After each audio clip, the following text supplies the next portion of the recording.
Nondik nora ibiliko zara? Nondik eta nora kasuak.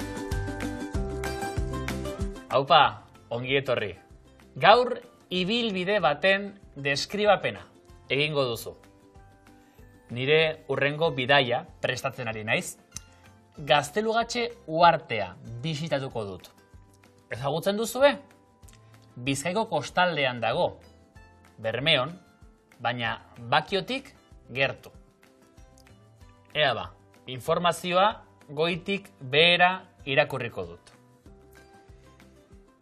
Irundik Gaztelugatxera 126 kilometro daude autoz. Ederto, hemendik ara 2 ordu dira. Eta zu, nondik nora ibiliko zara? Bideo honetan, Olaia eta Peio, Gaztelugatxeko irudiak grabatzen ikusiko ditugu. Grabatuko ditugu irudi batzuk? Ados. Lehenbizi olatu batzuk zer iruditzen zaizu? Arroka horiek grabatuko ditugu? Hori da. Ea... Olatuak grabatuta. Orain eskailerak? Ados. Behetik hasi eta goraka. Hori da, behetik hasi... Eta gora. Egina. Ibilbide baten deskribapena egiteko, nondik eta nora kasuak erabiliko ditugu. Nondik, abia puntua adierazteko, nora, helmuga adierazteko. Adibidez, Irundik Gaztelugatxera 126 kilometro daude autoz.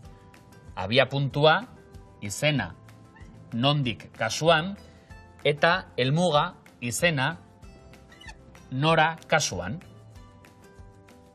Leku adverbioak ere erabili alditugu. Adibidez, irakasleak goitik behera irakurri du informazioa. Olaiak behetik gora grabatu ditu Gaztelugatxeko irudiak. Eta hemendik ara 2 ordu behar dira. Lagundu esaldiak osatzen. Nondik nora ibiliko zara? Irun dik Gaztelugatxera 126 kilometro daude autoz. Olaiak behetik gora grabatu ditu Gaztelugatxeko irudiak. Hemen dik ara 2 ordu behar dira. Ibilbide bat deskribatzeko, nondik eta nora kasuak erabiltzen ditugu.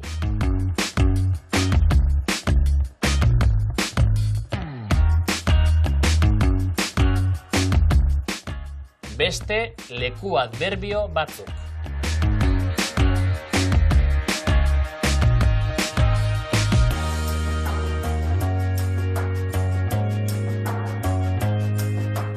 Agur lagunak, laizter arte.